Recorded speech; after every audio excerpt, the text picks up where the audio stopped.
जय हिंद दोस्तों। यह पॉलिटी का सेशन है। इसका मैंने सब्जेक्टिव करवा दिया था, आज ऑब्जेक्टिव लेके आया हूँ। वन बाय वन देखते हैं, चलिए स्टार्ट करते हैं। तो ईस्ट इंडिया कंपनी को बंगाल, बिहार और उड़ीसा की दीवानी अधिकार कब सौंपी गई? तो यह हो जाएगा इसका आंसर बी, 1765।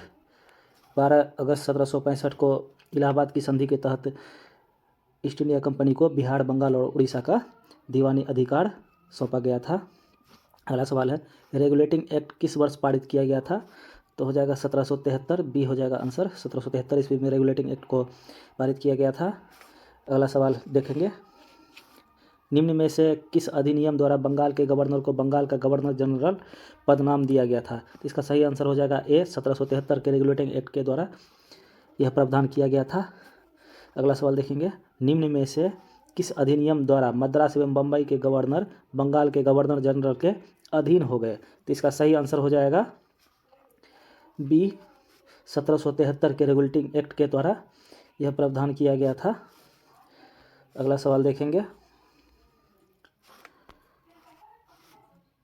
निम्नलिखित में से किस अधिनियम ने कंपनी को भारत के राजस्व, नागरिक और सैन्य मामलों की जानकारी ब्रिटिश सरकार को देना अनिवार्य कर दिया गया था? तो इसका हो जाएगा ए, 1773 के रेगुलेटिंग एक्ट के द्वारा यह प्रावधान किया गया था। अगला सवाल देखेंगे, 1773 के अधिनियम द्वारा कलकत्ता में कब सर्वोच्च न्यायालय की स्थापना की गई थी? तो हो जाएगा 1774 ईस्वी में, बी हो जाएगा राइट आंसर। अगला सवाल देखेंगे, निम्नलिखित में से किस अधिनियम को बंदोबस्त अधिनियम के नाम से जाना जाता है? इसका सही आंसर हो जाएगा 1781 के अधिनियम को बंदोबस्त अधिनियम के नाम से जाना जाता है। इसे ही एक्ट ऑफ सेटलमेंट भी कहते हैं। 1781 का एक्ट ऑफ सेटलमेंट, हिंदी में बंदोबस्त अधिनियम इसे कहते हैं। अगला सवाल पे आएंगे, किस अधिनियम द्वारा भारत में कंपनी के अधीन क्षेत्र को पहली बार ब्रिटिश आधिपत्य क्षेत्र कहा गया? तो इसका सही आंसर हो जाएगा बी, 1784 का पिट्स का इंडिया एक्ट। अगला सवाल देखेंगे, किस अधिनियम द्वारा बंगाल के गवर्नर के परिषद में कमांडर इन चीफ के पद का भी प्रावधान किया गया? इसका सही आंसर हो जाएगा ए, 1786 के अधिनियम के द्वारा यह प्रावधान किया गया था।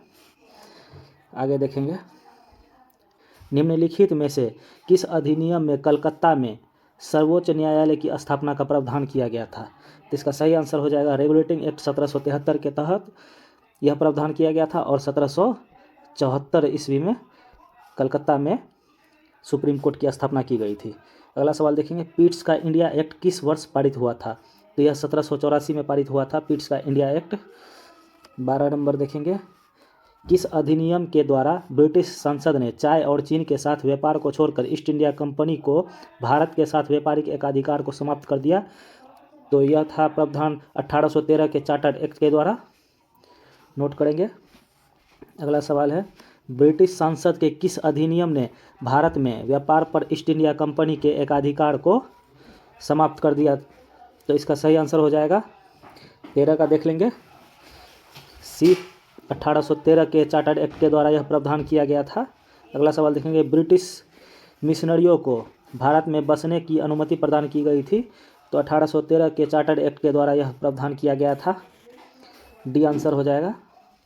आगे देखेंगे सवाल, ब्रिटिश सरकार के किस अधिनियम ने सबसे पहली बार भारत में शिक्षा के लिए 1 लाख रुपये दिए थे? तो यह प्रावधान किया गया था 1813 के चार्टर्ड एक्ट के द्वारा, ए आंसर हो जाएगा इसका सही। अगला सवाल देखेंगे, भारत के गवर्नर जनरल के पद की व्यवस्था का प्रावधान सर्वप्रथम डैश द्वारा किया गया था? तो इसका सही आंसर हो जाएगा चार्टर्ड एक्ट 1833 के द्वारा यह प्रावधान किया गया था, 1833। अगला सवाल देखेंगे, किस अधिनियम के द्वारा भारत की स्थानीय सरकार को व्यक्तियों पर कर लगाने के लिए अधिकृत किया गया था? तो यह प्रावधान किया गया था 1813 के अधिनियम के द्वारा यह प्रावधान किया गया था। अगला सवाल देखेंगे, निम्न में से किस अधिनियम द्वारा भारतीय केंद्रीय विधान परिषद में स्थानीय प्रतिनिधि प्रारंभ किया गया था? तो 18 का सी हो जाएगा, 1853 के अधिनियम के द्वारा यह प्रावधान किया गया था, 1853। अगला सवाल देखेंगे, निम्नलिखित में किस कानून द्वारा ईस्ट इंडिया कंपनी से सत्ता ब्रिटिश साम्राज्य को हस्तांतरित कर दी गई थी? इसका सही आंसर हो जाएगा ए, भारत सरकार अधिनियम 1858। अगला सवाल देखेंगे, निम्न में से किसके द्वारा भारत के लिए सेक्रेटरी ऑफ स्टेट पद का सृजन किया गया था? तो इसका सही आंसर हो जाएगा बी, भारत सरकार अधिनियम 1858। 21 नंबर में देखेंगे, वह कौन सा अधिनियम था जिसने भारत में सत्ता ब्रिटिश ईस्ट इंडिया कंपनी से ब्रिटिश क्राउन में स्थानांतरित की थी? तो इसका सही आंसर हो जाएगा भारत शासन अधिनियम 1858। आगे देखेंगे, किस अधिनियम द्वारा कानून बनाने की प्रक्रिया में भारतीय प्रतिनिधि को शामिल करने की शुरुआत की गई थी? तो इसका सही आंसर हो जाएगा 1861 के अधिनियम के तहत यह प्रावधान किया गया था, जिसमें 3 भारतीयों को, पटियाला के महाराज, सर दिनकर राव और एक आगे मैं बता दूंगा, इसके बारे में एक्सप्लेन कर दूंगा, सॉरी रिकॉल नहीं कर पा रहा हूँ। अगला सवाल देखेंगे, किस अधिनियम द्वारा लॉर्ड कैनिंग द्वारा शुरू की गई पोर्टफोलियो प्रणाली को मान्यता प्रदान की गई थी? तो यह प्रावधान 1861 के अधिनियम के द्वारा किया गया था। पोर्टफोलियो प्रणाली को 1861 के अधिनियम द्वारा वायसराय को आपातकाल के दौरान अध्यादेश की अवधि कितनी होती थी? तो यह अवधि 6 माह का होता था। वर्तमान में यह अनुच्छेद 123 के तहत राष्ट्रपति का अध्यादेश होता है, इसकी भी अवधि 6 माह के लिए होती है। अगला सवाल देखेंगे, निम्न में से किस अधिनियम द्वारा भारत के गवर्नर जनरल को अध्यादेश जारी करने की शक्ति प्रदान की गई थी? तो यह प्रावधान किया गया था 1861 के भारत परिषद अधिनियम के द्वारा। अगला सवाल देखेंगे, किस अधिनियम द्वारा केंद्रीय और प्रांतीय विधान परिषद में अतिरिक्त सदस्यों यानी गैर सरकारी सदस्य की संख्या बढ़ाई गई थी? इसका सही आंसर हो जाएगा ए, 1892 के अधिनियम के द्वारा। 27 नंबर पे आएंगे, निम्नलिखित में से किस अधिनियम के अंतर्गत भारतीय विधान परिषद को बजट पर बहस करने की शक्ति प्रदान की गई थी? तो यह 1892 के अधिनियम के तहत यह प्रावधान किया गया था। अगला सवाल देखेंगे, निम्नलिखित में पहली बार अधिनियम द्वारा किस भारतीय को वायसराय और गवर्नर की कार्यकारी परिषद के साथ एसोसिएशन बनाने का प्रावधान किया? तो इसका सही आंसर हो जाएगा ए, 1909 के मार्लो मिंटो सुधार के तहत यह प्रावधान किया गया था। अब अगला सवाल देखेंगे, 1909 के अधिनियम द्वारा वायसराय की कार्यपालिका परिषद में भारतीय सदस्य के तौर पर किसे चुना गया था? तो भारतीय सदस्य के तौर पर सत्येंद्र प्रसाद सिन्हा। इसका सही आंसर हो जाएगा, राइट आंसर डी हो जाएगा, सत्येंद्र प्रसाद सिन्हा। ब्रिटिश भारत में सांप्रदायिक प्रतिनिधि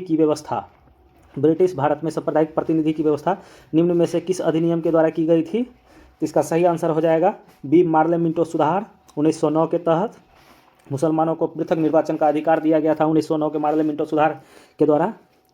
अगला सवाल देखेंगे, 1909 का अधिनियम संबंधित है, यह पृथक मताधिकार क्षेत्र के लागू करने से संबंधित है, राइट आंसर ए हो जाएगा।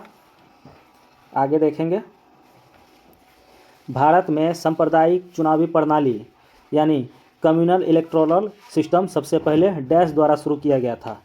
तो यह मार्ले मिंटो सुधार 1909 के मार्ले मिंटो रिफॉर्म्स 1909 के द्वारा यह प्रावधान किया गया था, इसका राइट आंसर डी हो जाएगा।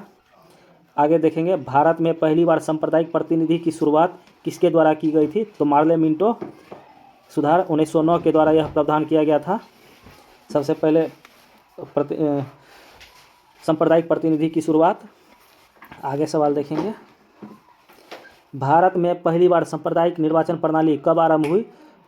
तो 1909 के एक्ट के तहत यह प्रावधान किया गया था। मुसलमानों के लिए अतिरिक्त निर्वाचक मंडल का प्रारंभ किसके द्वारा लाया गया था? मुसलमानों के लिए अतिरिक्त निर्वाचन मंडल प्रारंभ में किसके द्वारा लाया गया था? तो यह था मार्ले मिंटो सुधार 1909 के द्वारा यह प्रावधान लाया गया था। 1909 के इंडियन काउंसिल एक्ट में किस बात की व्यवस्था की गई थी? तो सांप्रदायिक प्रतिनिधि की व्यवस्था की गई थी, सही आंसर बी हो जाएगा। अगला सवाल देखेंगे, क्वेश्चन नंबर 37, किस भारत सरकार अधिनियम के तहत पहली बार विधायिका में कुछ निर्वाचित प्रतिनिधि की मंजूरी दी गई थी? एक बार फिर से सवाल देखेंगे, किस भारत सरकार अधिनियम के द्वारा पहली बार विधायिका में कुछ निर्वाचित प्रतिनिधित्व की मंजूरी दी गई थी। इसका सही आंसर हो जाएगा बी, भारत सरकार अधिनियम 1909 के तहत यह प्रावधान किया गया था। किस अधिनियम में प्रांतों में द्वैध शासन प्रणाली की स्थापना की गई थी? तो प्रांतों में द्वैध शासन प्रणाली की स्थापना भारत शासन अधिनियम 1909 के तहत किया गया था। आंसर बी हो जाएगा। अगला सवाल पे आएंगे। भारतीय विधान पालिका प्रथम बार द्विसदनीय बनाई गई थी। भारतीय विधान पालिका प्रथम बार द्विसदनीय 1909 के भारत सरकार अधिनियम के द्वारा यह प्रावधान किया गया था। केंद्र में कौन सा एक्ट द्विसदनीय विधायिका लाया है? तो इसका सही आंसर हो जाएगा द्विसदनीय विधायिका 1919 के एक्ट के द्वारा लाया गया था। अगला सवाल देखेंगे। भारतीय विधान पालिका प्रथम बार द्विसदनीय बनाई गई थी। इसका सही आंसर हो जाएगा सी, 1919 के भारत सरकार अधिनियम के द्वारा यह प्रावधान किया गया था। द्वैध शासन प्रणाली राज्यों में लागू की गई थी। तो राज्यों में द्वैध शासन प्रणाली 1919 के अधिनियम के द्वारा किया गया था। भारत में द्वैध शासन व्यवस्था का आरंभ इस अधिनियम के अंतर्गत हुआ था। भारत में द्वैध शासन व्यवस्था का आरंभ 1919 में किया गया था। दिए गए निम्न भारतीय अधिनियमों में किस अधिनियम के द्वारा भारतीय प्रांतों में द्वैध शासन की स्थापना की गई थी? भारतीय प्रांतों में द्वैध शासन की स्थापना 1919 के भारत शासन अधिनियम के द्वारा किया गया था। सही आंसर बी हो जाएगा। अगला सवाल देखेंगे। मॉन्टेग्यू चेम्सफोर्ड सुधार किस अधिनियम से संबंधित है? तो भारत सरकार अधिनियम 1919 को ही मॉन्टेग्यू चेम्सफोर्ड सुधार के नाम से जानते हैं। अगला 46 नंबर सवाल पे आएंगे। निम्न में से किस अधिनियम द्वारा पहली बार केंद्रीय बजट को राज्य बजट से अलग कर दिया गया? केंद्रीय बजट को राज्य बजट से अलग 1919 के अधिनियम के द्वारा किया गया था। किस अधिनियम द्वारा वैधानिक आयोग का गठन किया गया, जिसका कार्य प्रति 10 वर्ष बाद संवैधानिक सुधारों पर अपनी रिपोर्ट प्रस्तुत करना था? इसका सही आंसर हो जाएगा बी, 1919 के अधिनियम के द्वारा यह प्रावधान किया गया था। अगला सवाल पे आएंगे। मॉन्टेग्यू चेम्सफोर्ड सुधार में प्रावधानों का सार था। तो इसमें प्रावधानों का सार था प्रांतों में दोहरा शासन। किस अधिनियम को मॉन्टेग्यू चेम्सफोर्ड सुधार के नाम से जाना जाता है? तो भारत शासन अधिनियम 1919 को मॉन्टेग्यू चेम्सफोर्ड सुधार के नाम से जाना जाता है। अगला सवाल देखेंगे। भारतीय विधान पालिका प्रथम बार द्विसदनीय बनाई गई थी। प्रथम बार भारतीय विधान पालिका द्विसदनीय बनाई गई थी 1919 के भारत सरकार अधिनियम के द्वारा।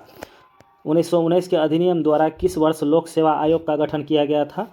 लोक सेवा आयोग का गठन 1926 में किया गया था। सही आंसर हो जाएगा डी। अगला सवाल पे आएंगे। एक संघीय व्यवस्था और केंद्र में द्वैध शासन भारत में लागू किया गया था। तो यह 1935 के अधिनियम के द्वारा किया गया था। अखिल भारतीय महासंघ स्थापित करने का प्रावधान शामिल किया गया था। तो यह भारत सरकार अधिनियम 1935 में यह प्रावधान किया गया था। 54 नंबर क्वेश्चन पे आएंगे। निम्नलिखित में से किस अधिनियम ने भारत में संघीय शासन व्यवस्था की थी? संघीय शासन व्यवस्था देखेंगे सी, भारत सरकार अधिनियम 1935 के द्वारा संघीय शासन व्यवस्था का प्रावधान किया गया था। अगला सवाल देखेंगे 55 नंबर। 1935 के अधिनियम द्वारा स्थापित संघ में अवशेष शक्तियाँ किसे दी गई थी? संघ में अवशेष शक्तियाँ गवर्नर जनरल के पास थी। सही आंसर सी हो जाएगा, गवर्नर जनरल। भारत शासन अधिनियम 1935 के तहत प्रस्तावित संघीय प्रणाली थी अखिल भारतीय संघ, ऑल इंडिया फेडरेशन। अगला सवाल देखेंगे। निम्नलिखित अधिनियमों में किस अधिनियम के फलस्वरूप वर्मा भारत से अलग हुआ था? यह गवर्नमेंट ऑफ इंडिया एक्ट 1935 के तहत वर्मा को भारत से अलग किया गया था। यह वर्मा 1937 में भारत से अलग हुआ 1935 के प्रावधान के तहत। अगला सवाल देखेंगे। भारत शासन अधिनियम 1935 में कितने धाराएं थे? तो इसमें 321 धाराएं कुल थे भारत शासन अधिनियम 1935 में। निम्नलिखित में से किस एक अधिनियम द्वारा भारत में संघीय न्यायालय की स्थापना की गई थी? संघीय न्यायालय की स्थापना 1937 में किया गया था। इसमें से एक भी सही नहीं होगा, यानी उपर्युक्त में से कोई नहीं। आंसर डी हो जाएगा 59 का। अगला सवाल पे आएंगे। केंद्र में द्वैध शासन किस अधिनियम के अंतर्गत स्थापित किया गया था? केंद्र में द्वैध शासन भारत सरकार अधिनियम 1935 के द्वारा आरंभ किया गया था। आगे देखेंगे 1935 का गवर्नमेंट ऑफ इंडिया एक्ट क्यों महत्वपूर्ण है? इसका सही आंसर हो जाएगा गवर्नमेंट ऑफ इंडिया एक्ट। यह भारतीय संविधान का प्रमुख स्रोत है। गवर्नमेंट ऑफ इंडिया एक्ट के द्वारा ही 1935 का प्रावधान हूबहू कुछ परिवर्तन के साथ संविधान में ले लिया गया। इसी वजह से यह भारतीय संविधान का प्रमुख स्रोत माना जाता है। प्रांतीय स्वायत्तता का प्रावधान निम्न में से किसके अंतर्गत किया गया? तो प्रांतीय स्वायत्तता का प्रावधान निम्न में से 1935 का भारत सरकार अधिनियम के द्वारा किया गया था। अगला सवाल देखेंगे। भारत सरकार अधिनियम 1935 निम्नलिखित में से क्या व्यवस्था की? तो इसका सही आंसर हो जाएगा डी, अखिल भारतीय संघीय व्यवस्था का प्रबंध किया। अगला सवाल देखेंगे। भारत में संघीय न्यायालय की रचना उत्पत्ति का समर्थन निम्नलिखित में से किस अधिनियम आयोग द्वारा किया गया था? तो इसका सही आंसर हो जाएगा सी, भारत सरकार अधिनियम 1935 के द्वारा यह प्रावधान किया गया था। अगला सवाल देखेंगे। अखिल भारतीय महासंघ स्थापित करने का प्रावधान शामिल किया गया था। 65 का आंसर हो जाएगा ए, भारत सरकार अधिनियम 1935 में यह प्रावधान किया गया था।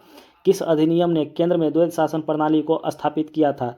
केंद्र में द्वैध शासन प्रणाली को भारत शासन अधिनियम 1935 के द्वारा स्थापित किया गया था। अगला सवाल पे आएंगे।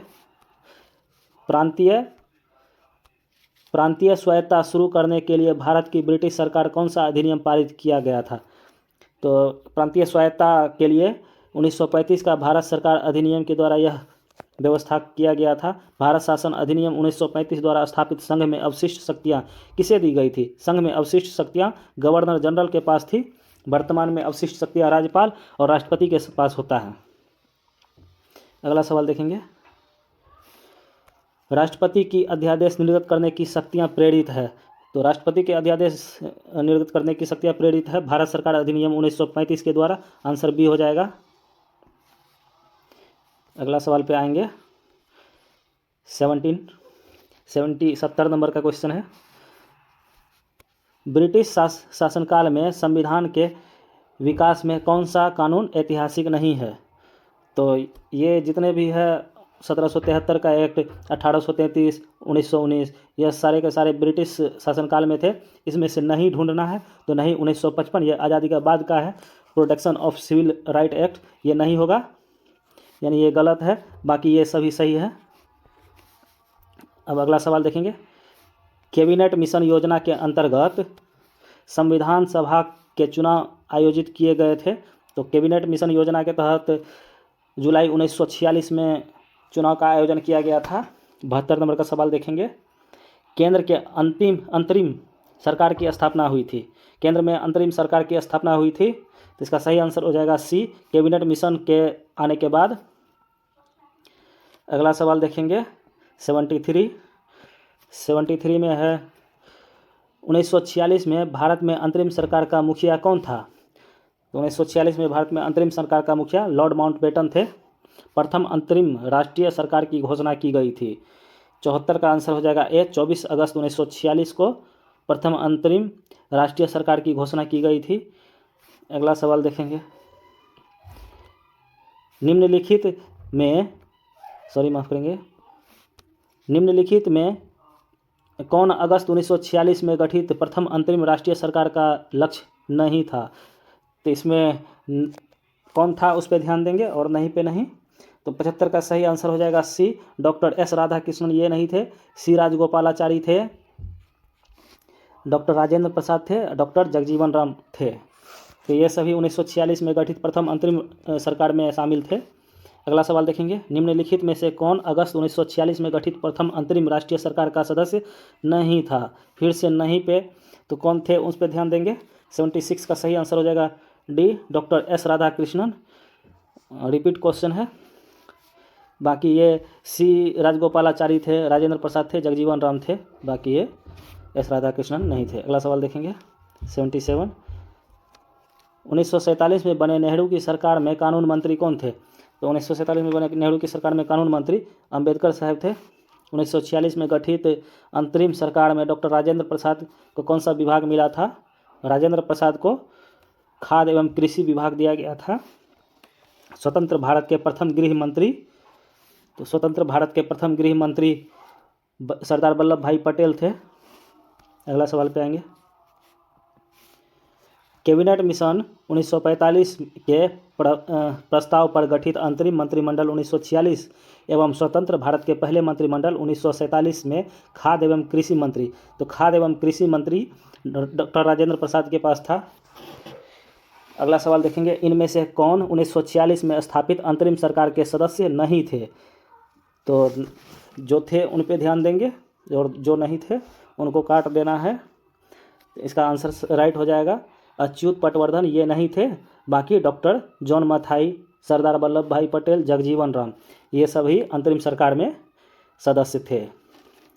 स्वतंत्र भारत के प्रथम गृह मंत्री थे, इससे पहले भी ये सवाल देख चुके हैं। तो सरदार वल्लभ भाई पटेल स्वतंत्र भारत के प्रथम गृह मंत्री थे। भारत के प्रथम प्रधानमंत्री कौन बने? तो हर कोई बच्चा यह बात जानता है, पंडित जवाहरलाल नेहरू प्रथम प्रधानमंत्री बने। अब यहाँ से लेवल 2 स्टार्ट हो जा रहा है, तो आइए देखते हैं लेवल 2। लेवल 2 में पहला सवाल है, 1773 का रेगुलेटिंग अधिनियम पहला कदम था जिसने इसका सही आंसर हो जाएगा बी, ब्रिटेन की संसद को भारत पर विधि बनाने के अधिकार पर बल दिया, ये सही हो जाएगा। अगला सवाल देखेंगे, 1773 के विनियमन अधिनियम 200 को दूर करने के लिए ब्रिटिश संसद द्वारा पारित किया गया कौन सा अधिनियम है? जो ईस्ट इंडिया कंपनी के अधिनियम 1784 के नाम से भी जाना जाता है। सही आंसर हो जाएगा सी, यह पिट्स का इंडिया एक्ट है जो कि 1784 ईस्वी में पारित हुआ था। अगला सवाल पे आएंगे, डैश पिट का India act British east India company के वाणिज्यिक एवं राजनीतिक कार्यों के बीच में अंतर करता है। तो इसका सही आंसर हो जाएगा डी, 1784 का एक्ट को ही पिट्स का इंडिया एक्ट कहते हैं। अगला सवाल देखेंगे 4 नंबर में निम्नलिखित में से कौन से अधिनियम ब्रिटेन में एक ऐसे नियंत्रण बोर्ड की स्थापना का प्रावधान किया जिसके माध्यम से ब्रिटिश सरकार भारत में ईस्ट इंडिया कंपनी के दीवानी, सैनिक और राजस्व संबंधी सभी मामलों पर पूरी तरह से नियंत्रण रख सके? तो इसका आंसर देखेंगे, इसका सही आंसर हो जाएगा ए, यह 1784 का पिट्स का इंडिया एक्ट के तहत यह प्रावधान किया गया था। अगला सवाल देखेंगे, भारत के गवर्नर जनरल को किस एक्ट के द्वारा अपनी समिति का निर्णय अस्वीकार करने का अधिकार मिला? इसका सही आंसर हो जाएगा सी, 1786 के अमेंडमेंट एक्ट के तहत यह प्रावधान किया गया था। किस अधिनियम ने भारतीयों से अपने देश के प्रशासन में कुछ हिस्सा लेना संभव बनाया? तो इसका सही आंसर हो जाएगा ए, चार्टर्ड एक्ट 1833 के तहत यह प्रावधान किया गया था, प्रशासन में कुछ हिस्सा लेना। 1853 के अधिनियम के संबंध में निम्नलिखित में से कौन सा कथन सही है? तो सही को देखेंगे, इसका सही आंसर हो जाएगा सी, 1 और 2 दोनों। इसके द्वारा गवर्नर जनरल के नई विधान परिषद का गठन किया गया जिसे भारतीय विधान परिषद कहा गया। दूसरा हो जाएगा, इसने सिविल सेवकों की भर्ती एवं चयन हेतु खुली प्रतियोगिता व्यवस्था का आरंभ किया। अगला सवाल देखेंगे, निम्नलिखित कथनों पर विचार कीजिए। तो विचार करना है, इसमें 1858 के अधिनियम द्वारा 15 सदस्यीय परिषद का गठन किया गया जो किसी विषय पर निर्णय ले सकती थी। तो ये सही हो जाएगा। 1858 के अधिनियम ने भारत में प्रचलित प्रशासन प्रणाली में क्रांतिकारी परिवर्तन किए, यह भी सही हो जाएगा। इसमें ए और 2 दोनों सही है। अगला सवाल देखेंगे, भारत में प्रतिनिधि सरकार की नींव किस अधिनियम द्वारा पड़ी? भारत में प्रतिनिधि सरकार की नींव, इसका सही आंसर हो जाएगा सी, भारत परिषद अधिनियम 1861 के द्वारा। निम्नलिखित में से किस अधिनियम के अंतर्गत भारतीय विधान परिषद को बजट पर बहस करने की शक्ति प्रदान की गई?